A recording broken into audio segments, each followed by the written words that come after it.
Welcome back to another episode of Not Even D2, the podcast covering all the narratives that matter in college sports through interviews with those involved or previously involved with college sports.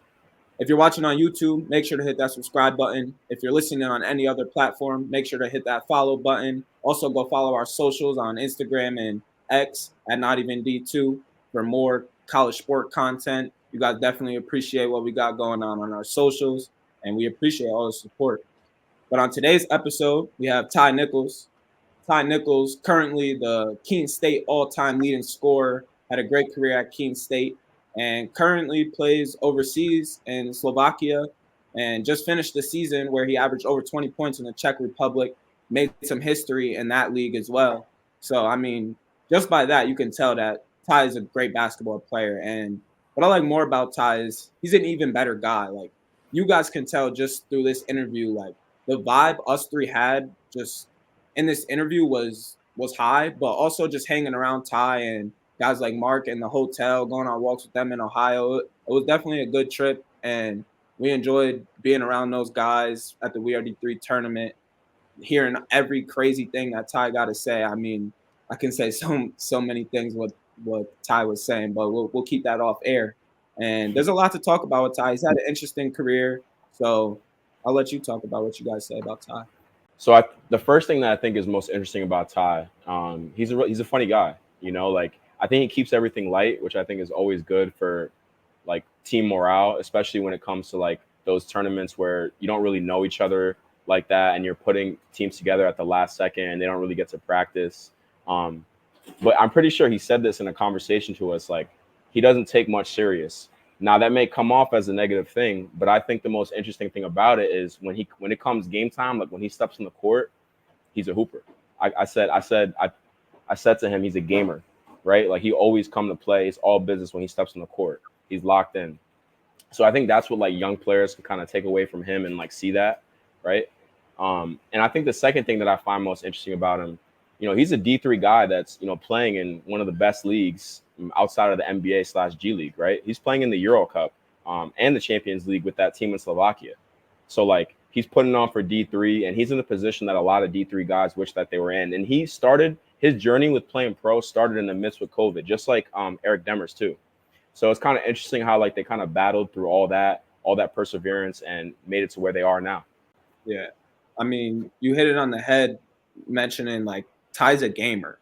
And not to say like anything bad about Ty, but I wasn't really familiar with his name. I mean, yeah, I watched his film before the TBT tournament just to learn more about the team and stuff. But when I watched the practice, it was like you were there a little bit earlier than me, and you were like, "Yo, Ty is OD. Like he's tough." And when I was watching him at practice, I was like, I'm not really seeing it. Like obviously he's a good player. He's the all-time leading scorer at Keene State, but I wasn't like overly impressed. And then Coach Hastings actually said to us, like on the sideline, he was like, Ty was probably the worst practice player I've ever seen in my career. And it's true. Like he's just not. He said it in the episode. Like I've never taken practice seriously, but when he gets on the court, like he's taking tough shots, like pull-up threes, step-back threes, getting to the cup, shooting over footers in the paint. He can score it at all three levels. And Ty grinds like every day he's in the gym. You can see it on his Instagram, or he said like the reason why he kept getting better at Keene State is he was just on the gun every day. And you can only respect something like that. But also what we should talk about with Ty is every stop that he's been at, he's just won. And you can say like, oh, his teams have been good, or this happened, that happened, but 2-time state champs at Putnam and Western Mass. And then he goes to Keene State. He wins the LEC his first 2 years in college. And now he just made history, bringing his team the first ever championship in Czech Republic League history. So it's like everywhere he's gone, he's made that program a dominant in that league. So you can't take anything away from someone doing that while scoring a ton of points. And another reason why he's always been a winner is he's a great leader. And we saw this firsthand. Like, he'll go in the huddle, and instead of Coach Rainiac talking, it's like, where's Ty? Like, what does he have to say? How is he going to lift somebody up? Or a foul happens and Ty's bringing everybody together. Or a young player makes a mistake and Ty pulls him over like, yo, relax, like you're good. Like try this next time. So when you have a player, a veteran at that taking you under their wing, it allows you to be that much better of a player, to get that mentorship and that vision from somebody who's been through it all. And I mean, I have a little bit more to say about Ty, but I mean, I just went on a little rant. So if you want to add anything, you can. Now, everything you said was 100% right. I mean, when you think about Ty, you think about hard work. Like just like you said, you hit it on the head with that. Like his first year at Keene State, he made under 10 threes. He went 8 for 24, 33% from the field, right? His last year, he made 69 threes, and he shot 44% from the field, which is crazy. And that's a crazy increase, right? So that means, like, if you're a freshman coming in on a team, like, and let's say shooting is your one thing you lack, like, there's ways to get better at it, right? And Ty is a perfect example of that. Another thing that I kind of find interesting about him, when we talk about, like, the D3 to D1, right, conversation, I think Ty has to be, like, one of those guys that you think of, like, he's a true pro, right? Like, this, like, I was having a conversation about, like, the D3 to D1 thing with this one kid, Isaiah. He plays at Clark, and he mentioned Ty. He was like, I've never seen one player stay in front of Ty Nichols, right? So it's kind of funny, like, how people know him just as being a bucket. But talking more about his Keene State career, like, he played 4 years at Keene State, right? And his last year at Keene, he averaged 27 a game on 50% shooting. That is crazy, bro. Those are crazy numbers for any player, Division I, Division II, Division III. And, like, when we think about how COVID kind of changed the transfer portal for all levels, like, Ty's one of those guys where it's like, if he had the fifth year, he could have probably played at a mid to high major level, right? Or how D3 to D1 is becoming more and more popular today, what would have been like if it was more popular, 7 years ago when he was playing. So it's just an interesting conversation with Ty, and it was a great episode, like you said, bro. The vibes were high, especially in person. I'm excited for everyone to watch this. Nah, yeah, definitely like what you just said. And the final thing that I want to mention about Ty is he has a chip on his shoulder. Like, oftentimes when we have people on the podcast that went Division III, they talk about their recruitment process. Like, yeah, I thought I was Division I, or I could have went Division I, but I decided, like, I wanted to stay Division III and kill. But Ty, like, he was struggling to get Division III looks, and that's after winning 2 state championships and having good years in high school. He still wasn't being highly recruited. So that's one chip on his shoulder. And then he actually talks about this, like, just being Division III, that's a chip on his shoulder in itself. And he carries that to this day. So when he sees a Division I guard against him, like, he was playing against Eric Washington, who played high major Division I on Heartfire. And it was like, nah, I'm trying to go at this guy. Like, he can't check me. He was playing against Tevin Mack, wanted to stop in front of him. And then it's like, nah, you can get work too. You went to Clemson and Bama. Nah, it's still up for you. So, like you said, anybody who steps in front of Ty, like, no glaze or anything, but he's a cup that can score on them. And, I mean, we talk about a lot with Ty, where he got this scoring bag from, what it was like leading Keene State to 2 NCAA tournament appearances, a little bit about those runs, and then finally some of his goals. He's a older guy playing overseas. What goals he has? He said something crazy about the goals he has the next few years.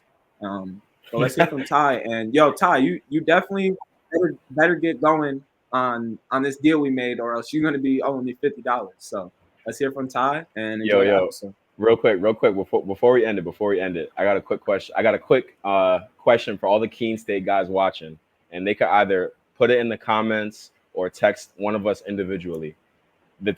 What team is better? The team that made it to the Elite Eight, like Ty's team, or the team that won like 15 games in a row that me and Jeff talk about? I think it was the year was 2022, 2023. For the team I'm talking about, and for Ty, I think it was the 2017 year, if I'm not mistaken, where they went to the Elite Eight. It was there because that was the year that Babson won. So what team is better? And I'm really interested to hear what the Keene State guys say, because both teams are loaded with talent. So just a conversation that we got to start. I like that. So let's hear from Ty.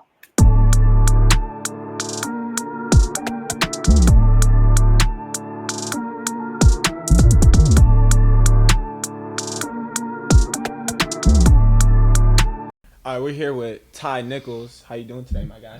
Good, how y'all? Chilling, bro. Yes, sir. Chilling, bro. We've been playing this for a couple of days now. Appreciate you doing this. No doubt. Appreciate y'all having me, man. So this episode's gonna be released after we're all together at the TBT, but I'm just kind of curious, like, what's the most mentally challenging part about playing in like the basketball tournament? Yeah, I would just say staying locked in the whole time you're in the tournament, you know what I'm saying? Because sometimes you'll get a win, like how we got yesterday. You know, we were happy, we celebrated. But then sometimes you just got to lock back in because you play the next day or the day after next. So it's like staying mentally locked in will probably be the hardest thing. Other than that, it's basketball. You've been playing basketball your whole life. So, I mean, you should be used to, playing in front of crowds or playing in front of nobody. You know what I'm saying? You got to get used to different atmospheres and stuff like that. But mentally, yeah, it's probably the biggest aspect of the TBT. Do you think, like, because I remember you saying you were talking about something about the fouls. You were just like, they got to stop calling these fouls, man. Street ball. Mm-hmm. You know what I'm saying? So is that kind of like an adjustment from you from, like, the pro game to playing in, like, these, like, cash tournaments and stuff like that? Yeah, so coming out of college, I had played in my first money tournament, and I kind of got used to how pros play and the physicality of the street game. And then, I just kind of, went through the phases of my life, and I finally found a contract, and I went to go see how real pros play the game. And then I come back, in the summer, and you guys see on Instagram and everything, I play in these money tournaments all the time. So, the only difference between those and the TBT is kind of more, I wouldn't say there's better players because you'll see some of the same TBT players playing in tournaments that I play in. I would say it's just more organized as far as the business side goes. But other than that, it's the same level, pro level talent. You're playing for money, and obviously you're playing for a bigger sum in the TBT. So that can be added pressure onto you. But other than that, yeah, I mean, the street tournaments help me when it comes to these TBT tournaments. And like you said about the fouls, the refs gonna let you play a couple times, but then when it's late in the game like that, you can't call certain things. You know what I mean? You just gotta let the players play. Mm-hmm. But refs gonna do their job. Everybody's just trying to get a better job out of the TBT. So Right. Word. So I want to go back to your childhood. You're from Springfield, Massachusetts, and you and your mom had this interview I was watching on YouTube, and you were kind of talking about this childhood, and I heard some things. You were in the inner city of Springfield, so there's those type of distractions like drugs, murder. You actually lost your father at a young age, rest in peace to him. And you spent some time in shelters, just you and your mom. So just talk a little about your childhood and kind of how that impacted you as a person today. So growing up, my mom had 7 kids, and I was the 8th. So I got 5 brothers and 2 sisters. I'm the youngest. And then I had lost my dad when I was 4. He got hit by a car. And then, from there, my mom just basically had to raise all of us by herself. She didn't have no help, struggling to find jobs, stuff like that. And then basically, we were staying in shelters. Some of my older siblings would go stay with my uncles. And then just be me and my mom. We stayed in shelters. One time we slept under the bridge. There's a whole article on Google about it and everything. So, it was rough growing up. My mom got us through it. That's why I love her. And man, growing up without a dad is tough, especially when you're growing up with 5 other boys, you know what I'm saying? Yeah. You don't want a mom to raise all your boys. So, growing up without a dad was definitely tough, but, we made it through. We're here now. So any of your siblings have the biggest impact on you, just as a role model and whatnot growing up? Yeah, 100%. My brother Mark, he's a track and field athlete. He has most of the records in our city or whatever, but he was mainly the dude I looked up to because my other brothers are in the streets. I got one other brother that's in the military, but other than that, they're doing negative things. So I never wanted to look up to them. You know what I'm saying? But Mark for sure, he kept me focused. Kept me in the sporting world. Took me wherever I needed to go. So I mean, definitely shout out to him. Word. How did you kind of balance, or how do you have those conversations with your brothers? Because you just said it's a negative thing. How do you tell them straight up you're doing something that's not good for you? And how did you kind of stay out the way, knowing you're focused on the basketball? Yeah, I mean, they're your siblings, so they're gonna respect your decisions. Being around him, I kind of just try to stay around him wherever he would go. And then just growing up with my friends, they also played sports, so that kind of kept me focused. But other than that, you just gotta be smart. You gotta make the right decision in life. And fortunately for me, I was able to. Word. So just reading a little bit about you, bro. You were a 2-time state champ and a 3-time Western Mass champ. So first thing I'm wondering, you've seen a lot of hoopers just playing basketball for a long time now. I know you played in Shoe City. You played in tournaments in Lowell and whatnot. Do you think Mass got some of like the best hoopers just around, Northeast or even in the States? I would say in the last 10 years for sure. We got a couple of NBA players that come out and have successful careers in the NBA. We got a couple of young guys who are trying to make the right decision right now and do the same thing that the older guys did. So, I would say for sure we're top 10. We're more of a football type of state, I would say. But as far as basketball, I would say the last 10 years for sure. All right. So you went to Putnam, right? Yep. One of your teammates, I was reading, Dizel, Wright. Mm-hmm. You guys went to high school, Putnam together, and he went on like the last 38 games. He was 38-0. You guys won 2 state champs, and he was also a really good player. He ended up committing to Keene State. Yeah. So I was just wondering, like, was that part of the influence in you committing to Keene State? And just talk about Dizel and your relationship. Dizel's my guy, man. We still talk to this day. He was just athletic. He was small, but he probably had the most bounce on our team. He was physically strong, so he was a solid player for us. And then as far as going to Cain, like I told you guys off camera, I didn't really have too many offers coming out of high school. So it was either Cain, Fitchburg, or Rhode Island College. I just kind of narrowed it down to Cain because the coach that got hired there, Cain, we're still friends to this day. So shout out to him as well. But that's kind of why I went there. And then Dizel played a little role in it, although he didn't take basketball as serious as I wanted him to. But yeah, he played a role in it. Shout out to him for sure. Talk a little bit about your relationship with Coach Cain. Jeff talks highly of Coach Cain. They said he talks like every day, and a lot of people just talk highly about him and his character. So just talk a little bit about that. When he got hired at Keene, he was still young. You know what I'm saying? He was pretty much fresh off of playing. He was the all-time leading scorer at WPI, so we kind of could relate in that aspect as far as basketball. But not to get, you know what I'm saying? No, I got you. But yeah, as far as basketball, I could relate to him. He was just an easy guy to talk to, you know what I mean? Everybody on the team sat down with him before he got hired. And then, from there, we just took off. Mm-hmm. We had very successful years when I was at Keene.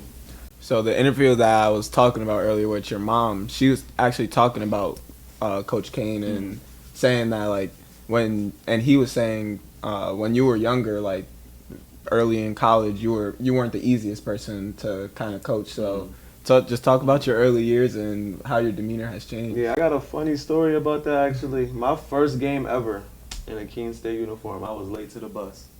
And the bus left me. I had to wait for an assistant coach to come back and get me.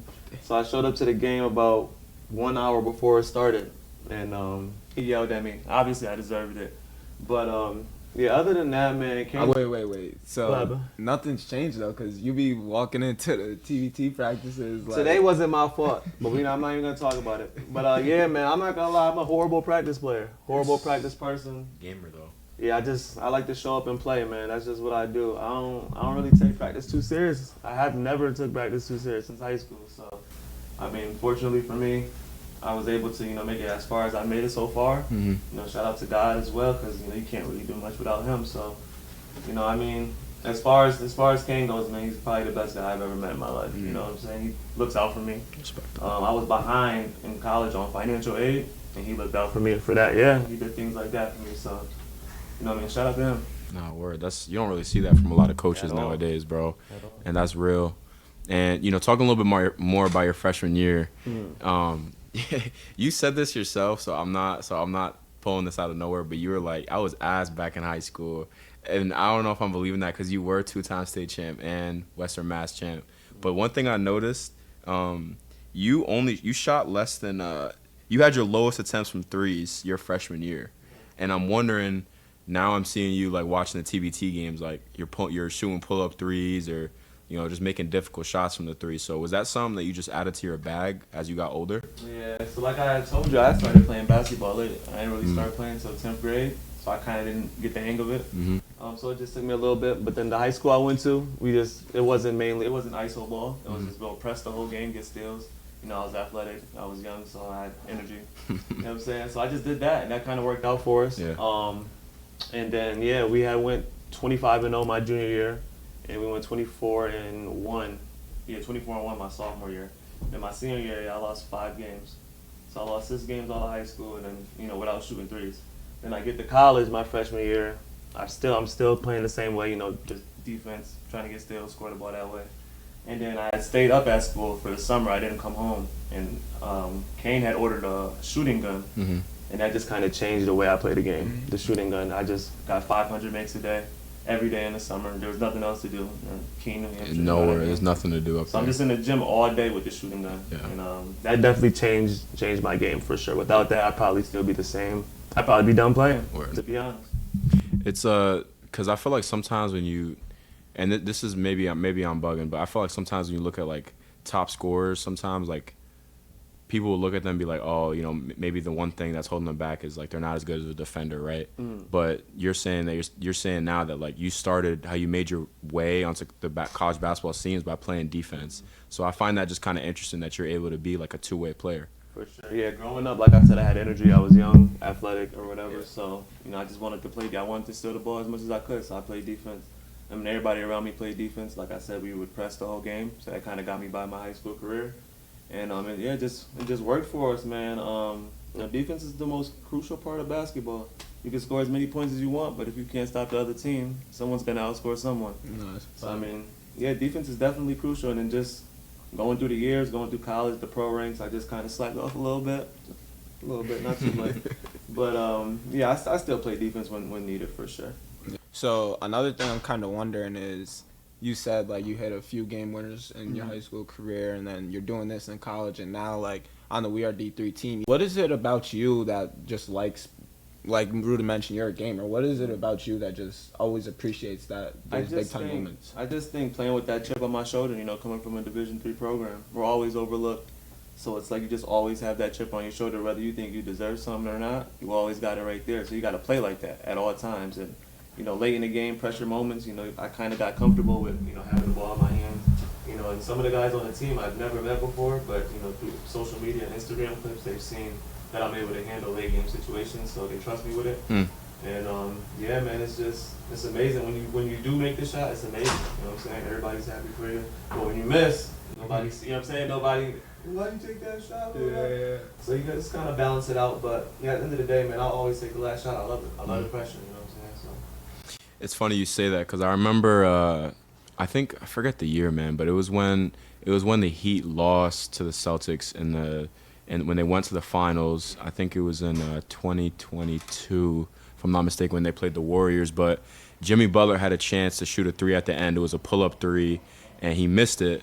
But everyone on Miami side, they weren't mad at it. They weren't mad at it because it's like if you have a chance to get your best player a shot at the end, make or miss, you're gonna live with that shot, you know. And like for example, you guys scrimmaged Dayton a couple days before the game, and you did have a chance to knock that down. It literally went inside the rim and out. I'm not jacking out. You wasn't here, right? Nah. But you literally had a shot, but like no one was like tight, like, oh yo, why you take that shot? It was just like, nah, like we're gonna live with that, bro. That was a good ass look, and sometimes they go in, sometimes they don't. So no, like I said, man, you gotta live with the good, gotta live with the bad. Shout out my teammates for trusting me, for sure. Word. But yeah, gotta live with the good and the bad. But. So last question before we go to break. You know, just one thing I'm wondering about, looking at that same tournament. You guys played Babson that same year, just later in the tournament. I believe it was in the Elite Eight, if I'm not mistaken. And Babson ended up winning the national championship that year. And it was kind of like a one-sided game. But you had a good game yourself. So just talk about like your mindset that game, and also did you expect that Babson was going to end up winning the Natty after that? Yeah, that was a crazy season. The year before, we had went to the Sweet 16 my freshman year. We had lost to Christopher Newport, and then my sophomore year we played them again in the Sweet 16. We had beat them. You know, we were just on a run. We made a run at the right time, got hot at the right time, and I'm thinking whoever wins this game against Babson is going to go on to win a national championship. So you know, we were playing a guy, I don't know if you remember him, Joey Flannery. Yeah. He was the best player in Division III at the time, like 2,500 points. So it was a tough task. We were in their gym. They packed it out. Probably had like 50 fans there for us. I mean, it was a tough environment to play in, bro. But I mean, yeah, like you said, it was a one-sided game. They were more mature than us. You know, I was only a sophomore. You know, they just played better that day. But it was definitely a great experience to get to the Elite Eight. You know, not many kids even get to make it to the tournament, let alone the Elite Eight. So I mean, yeah, good experience. But I would say I didn't see Babson winning that championship because there was a team. I want to say their name was Whitman or something like that. One of those teams out there in Nevada, and they were undefeated. Oh shit. Yeah, Okay. yeah, and that's the team that Babson had beat in the national championship that year. Okay. They were either undefeated or they had one loss, but I thought they were gonna win the championship for sure. But shout out to Babson, man. Still hate y'all. No, word. I don't fuck with Babson. To this day. Yeah. Even though we beat them in the first round of the tournament my sophomore year, and it was I mean, they're a good program, but yeah, I was definitely happy to get that win, bro. For sure. Thank you for doing that. Got his get back for bro. But stay with us. We're gonna take a break and talk about you being the all-time leader in scoring in Keene State history. So we're back. So a little quick thing, man. Looking at your scoring averages on a year-to-year basis, you improved every year. Your years at Keene, right? Your scoring averages. And you talked about how you stayed up there for one summer and got your shot right. And I think I said at the beginning of the episode, like, I'm already knowing that you played in those like outdoor tournaments and stuff like that. So just talk about your process on how you really got better in the off seasons. Yeah, like I said, in my freshman year I came in, we kind of had a great roster at the time, so I was kind of past first point guard, score when I can, steals and stuff like that. And then I stayed up there for that summer, like I had told you, and I just changed the way I played the game. I think I went from 12.8 to 18, something like that. Yeah. And then, from there I just got more comfortable. We all obviously lost 6 seniors going into my junior year, 6 of them. So I just had to take a bigger role, and obviously we didn't bring in the best freshmen. So I just had to, do what I could to give my team some wins, and fortunately for me, I was able to score some points.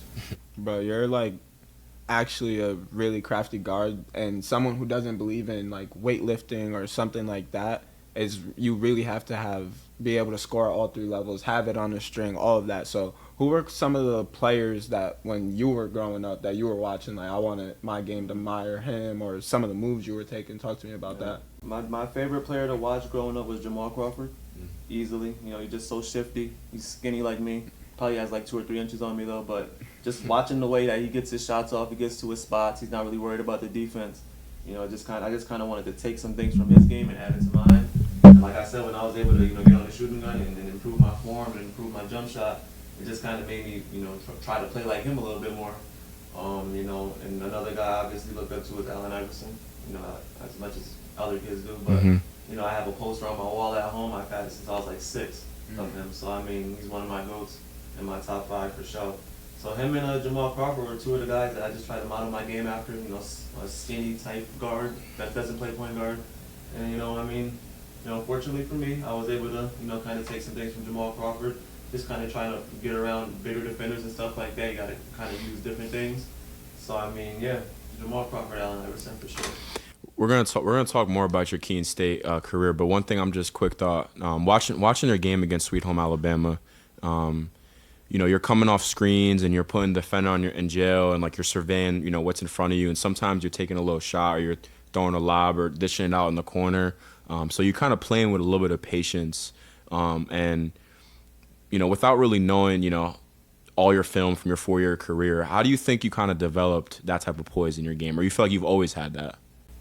To a certain extent, I kind of always had that. I would kind of speed myself up in college a lot and create turnovers for myself. But just playing against pros and seeing how guys move at their own pace and play at their own speed, I just kind of like picked up on it.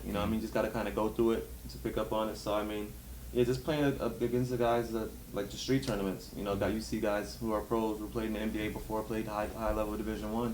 They'll come back to these street tournaments and you expect it to be fast paced. But they're playing at their own speed still, just because that's how they were groomed, playing against other pro athletes. So that's kind of what I do. I mean, just kind of got to go through it to, play at your own speed. Can't get sped up. So now that you're finished with your career at Keene State, what is it like for you seeing guys like Jeff, Octavio continue that dominance? Like you said, you made the tournament your freshman and sophomore year at Keene, and now they're on a three-peat and looking for more. So what is that like for you? Just do you support, or do you not support, but do you still like go to the games, watch their games like that? Just talk about. Shit, if I could fly from Europe, I definitely would go to some games. Nah. But yeah, I mean, I obviously know the guys. I watch some of the games when I can overseas. I'm at a time difference though, about 6 hours ahead of everybody. So sometimes I'll stay up if it's a big game and watch it. But yeah, shout out to those guys, man. They're going for the first 4-peat in Keene State history. So that's huge. They brought in a new coach this year, so it's going to make it more special if they can do it for him his first year. And Octavio is obviously a killer. You know, he's a really good player. I think he was trying to move up D1 this year, if I'm not mistaken. Yeah, I think he was looking around, but I think he's staying at Keene. Okay, yeah. So, I mean, he's a very high-level Division III player, you know what I mean? And Jeff, obviously, is one of the best players in Keene State history, so they had a good nucleus. You know, they returned a couple guys this year, so I hope they win the four-peat, but at the same time, you know, you can't take anything lightly, you can't take anything for granted, so just got to continue to work.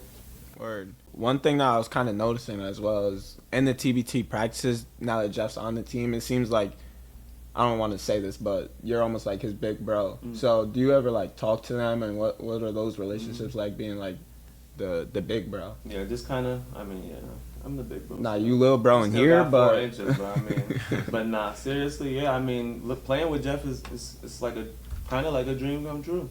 You know what I mean? Two of the best players in the history of your school program. That doesn't happen often, that you get to play on a pro level tournament with them. You know what I mean? So it's kind of special in that regard.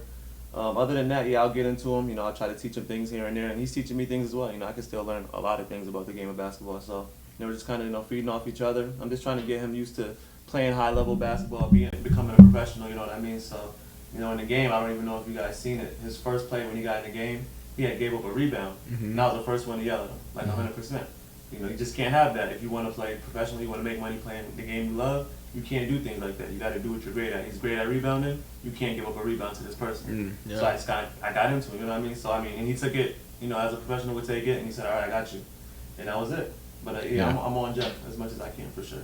I was gonna say, cause I think I showed you a clip of you guys in the huddle, and like you and Jeff were sitting next to each other, and like you pat him on the back of the head, and you were like said something like you're good, or something like that. So I see that, you know, like love you probably have for him, you know what I'm saying, and like you're saying, it is special to play with a guy that are probably you guys are probably the two best Keene State players of all time.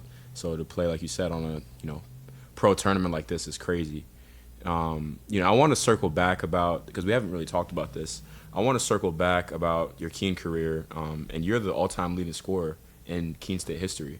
So just walk us through like that year that you broke it, if that was something on your radar, and just, you know, your emotions when that happened, man. Yeah. So after my junior year, I was standing at like 1,500, I want to say, and then I was thinking about transferring to the school in our state, UMass. I knew the coach over there. He was going to allow me to walk on and try to earn a scholarship. But I just kind of wanted to break that record. You know, it wasn't broken for, I want to say, 40 years going into that season. So I just kind of wanted to do that for myself. And I kind of knew that, you know, I would be able to play professionally after, because I had signed with an agent midway through my senior year.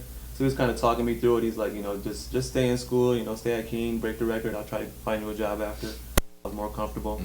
And then, yeah, that season it was amazing. I was just scoring at a rapid pace. 27 a game. Yeah, it was ridiculous, bro. And then my teammates just kept feeding me the ball. I'm like, all right, I'm going to keep shooting it. So, I mean, yeah, man, that season was special. You know, it didn't end the way I wanted it to end, but, you know, I broke a lot of records that year, and I'm so grateful that I was able to do that for sure. Word. Do you remember anything about, like, that last point or anything? I took a step back from the corner, I think it was. I always remember my buckets for sure. I took a step back from the corner, and then you know, my teammates mobbed me or whatever. You know how it goes. Yeah. Nah, he definitely remembers every cup. We were watching film. I was showing him highlights, and he was like, "Oh yeah, I remember this." Like, so I respect that. But you mentioned that you had an agent, and now you're playing professionally, and you played in the Czech Republic. You averaged like what, over 30 a game this past year? This past year, no, it was 20.1, but I scored 1,000. Oh yeah. That's what you scored a ton of points, but it's a long season in Europe, so just talk about like that season, what you have to go through day to day, and a little more about your season. It's kind of like, you know, when you go to Europe, as long as you don't get homesick, I feel like you'll be able to make it through that 8 to 10 month span. That's like the biggest thing, missing your people from back home.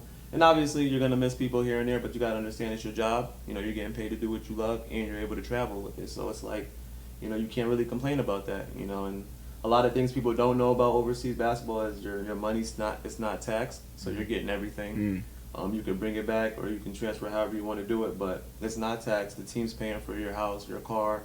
So it's like you're not really spending nothing. So it's like, why would you pass that up just because you miss your friend from back home? Yeah. You know what I'm saying? So it's like the biggest thing about playing overseas is like I said, the mental aspect. You know, you just can't be homesick, and I feel like you'll make it through. And then the season, as far as the season checks, it's a very good league. You know, they got Champions League teams, Europe Cup teams, you know, teams that play in these international competitions, and I'm able to play against them. I was over there for about 2.5 years, and I played in the chip both years. And then this past year was very special because the team I played on, they never had a medal. Like they won a silver, bronze, gold. So first cup in you know what I'm program saying? history. So first medal for the team in their history, and you know, it was a special season. The teammates trust me again. You know, I found the ball in my hands a lot. I was able to put up some points. So, like looking at the timeline of your professional career too, COVID hit like in the middle of like your pretty much your journey, or pretty much at the start of your professional journey. So, what was that like? Just like that type of roadblock, you know, to your dreams. Yeah, COVID was a crazy time because it was my first year, and I had struggled to find a deal coming out of college, even though I had signed with the agent early. So, I had got to Europe about 2 months late, and I was able to play over there for about 5. And then COVID had came. I'm like, damn, if I struggle to get this deal, COVID just hit. Now everyone's going to struggle to get a deal. Now I'm the last on the list, you know what I'm saying? But I just kept the faith. I stayed in the gym. You know, I had fired that agent and got a new agent. And then from there, it's been good for me. I've been able to find deals pretty much in the countries that I've been wanting to play in. So That's fire. Yeah, appreciate it. So now you're like getting older. I'm not sure what your goals are with like getting a wife, getting married, stuff like that. But how much do you Why take? you trying to dig in my personal life? My fault. No. I mean, we did start Yeah. with like the Yeah. most serious shit. So, Yeah. but how much of that goes into your thought process on where you want to play? Like, where would my kids grow up? Where am I gonna meet my wife? I do want to have a kid within the next year, for sure. I just feel like having a kid be able to travel the world with you and see these things early in life, it gives them a better life. I just feel like because I wasn't able to do certain things, I want to provide my kid with, you know, certain things. So definitely while I'm still playing and traveling in Europe, I would definitely like to have a kid. As far as the wife part goes, I don't know about that. I'm against marriage. Me too, That's bro. a Talk to subject. me. That's a subject. Thank you, bro. I've been saying that. But yeah, man, definitely the kid part. Because I want my kid to experience all of this. I want him to see all of this. Even if he might not remember it, you know, it's just good to have him there and pictures and stuff like that. So, yeah, for sure. I mean, bro, I love that you said that, bro, because just, you know, as, you know, young minority kids just don't really get to travel like that, you know what I'm saying? Like, and we're going to talk about this later, like your advice, and I think KJ has a question about that, but I just love that sentiment, you know what I'm saying? Because I said this in our, you know, one of our other episodes, like I've never been, you know, outside of the Northeast really. I've been to Puerto Rico, that's where I'm from, but outside of that, I've never really traveled the world like that, and that's something that I want to do. So for you to be traveling the world right now and then not want to bring a child in the world and for them to see that, I respect you big time for that, bro. Appreciate that, bro. Yeah. So kind of to wrap things up, we talked earlier, you were like brought up in the inner city, a ton of distractions. You've been through a lot of adversity throughout your early stages of life, your career, even today. So what advice would you have for kids growing up with those societal pressures, distractions, gangs, stuff like that, and especially minority kids? What advice would you have for them? There's only 2 things that come out of being in the streets. You know, it's jail or death. You know what I'm saying? Death. Pick one. You know what I'm saying? So it's like, if you want to go to jail, you want to die, or you want to have a successful sporting career. And it doesn't have to be sports. You know, kids, minorities can do a lot of different things. You know what I mean? So I would just say staying level-headed, man, and just being mentally strong and just making the right decision, man. I mean, some kids, obviously, they go through things and they just can't change the circumstances around them. But I mean, for the most part, I feel like everybody, you know, they have a decision to make and they can make it on their own.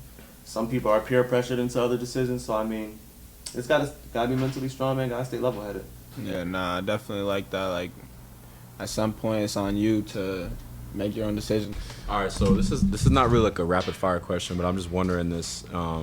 You said this to me. You were like, I don't take nothing serious, bro. I just like joke around. You know what I'm saying? So explain where you kind of got that, you know, mindset from. One of my brothers was a jokester. Okay. You know what I'm saying? So I just kind of, But you took it from him. him. He's hating. Yeah. But anyway, my brother was a jokester, and I just kind of got it from him. And like I said, I'm in Europe for damn near 9 to 10 months. I'm Yeah. not trying to come back to the States and be serious every goddamn day. You know what Yeah. I'm saying? So try to joke as much as I can for sure. Word. All right, next rapid fire question.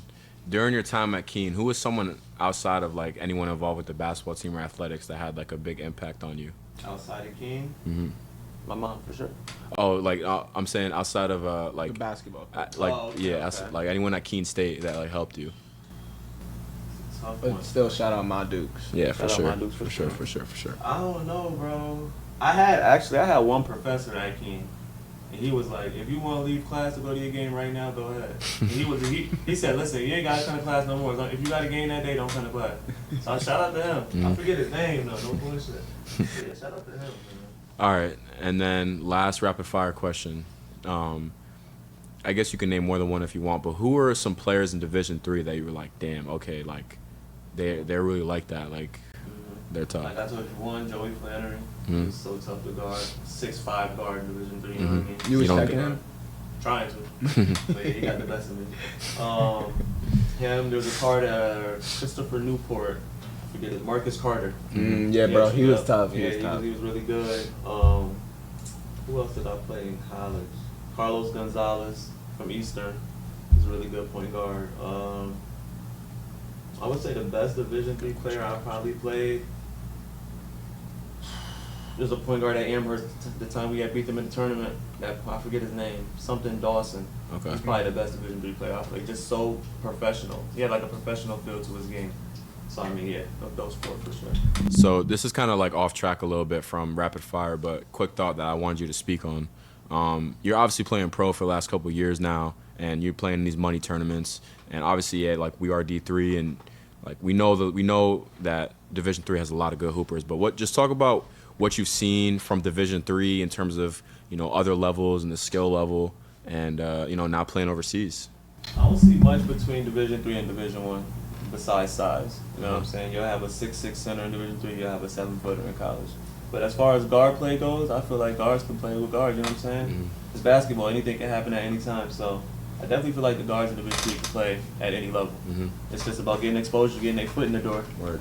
Nah, yeah, and like the best division, because collectively, like the size is a problem, but when I'm watching you guys play against like Sweet Home Alabama, they had a roster full of Division I kids, and at each position, I was like, I like us in that situation. So it's really like starting to become more of a thing. People are starting to see it. But we're gonna end this episode with a little starting 5 edition. So if you're a coach assembling a lineup 1 through 5, who's your lineup gonna be? And this edition is gonna be the craftiest, or like something unique about their game. So 1 through 5, who you got, and just tell me a little about this player and what, like where they hooped at, what was so good about them. As far as what, like NBA, college, like, what we doing? Anything, bro. Yeah, just I'm gonna go NBA right now. I'm gonna put Bobo at the 5. bro. Thank Simply you. because Yo, he's why a is he Denny's, not on bro. it? He's different, bro. Why is he not playing more? Like He this was is. Wemby before Wemby. Thank you, thank you. But yeah, I'm gonna go Bobo at the 5 for sure. This is gonna shock a lot of people at the 4. Don Maker. Don Maker, I'm not jacking that. Nah, No. not jacking Don. But talk to me. What? But think about it, bro. If you grab Bobo and Don, put them at the 5 and the 4, and then you run a 2-3 zone, you're good. You're good. I feel like you're good. But at the 3, it gets a little weirder. Jonathan Isaac. No, that's a good pick. That's a good pick. I feel like he's the best defender in the league. Yeah, when that's a good pick. 100%, That's a good pick. 100%. But like again, it's length. He's 7 feet. Put him at the top of the zone. We good money. 2, Jamal Crawford for sure. Definitely throwing him in at the 1. I gotta throw AI. AI, yo, that lineup is tough. It's gonna go crazy. AI don't gotta worry about nothing. You No got defense 3 from him. 8-footers down there. Like, come on. But like a shooting team might blick y'all out. You think so? We could switch everything. But y'all run the zone, or what you mean? Nah, we'll go, man. We can switch everything. We got 7-footers switching on to 7-footers. Like, what we doing? I respect that, but appreciate you joining us, bro. We definitely appreciate you joining on the pod. It's been a good episode, and looking forward to seeing what you do in the future. Appreciate it. And hopefully, Pop Ty, Dad Ty comes out in the next year or man. two. The next year, man, for sure. If I don't have a kid in the next year, I'll give KJ $50. We're locked, We can bro. lock it in. We can lock it in. Y'all see. Well, appreciate you, and good luck with the game tomorrow, bro. Appreciate it, guys. Thanks for tuning in to another episode of Not Even D2. If you haven't already, make sure to go follow all the socials at Not Even D2. You can catch every episode on Apple Podcasts, Spotify, YouTube, or wherever you listen to your podcasts. I'm your host, KJ Allison, and I'll see you next episode.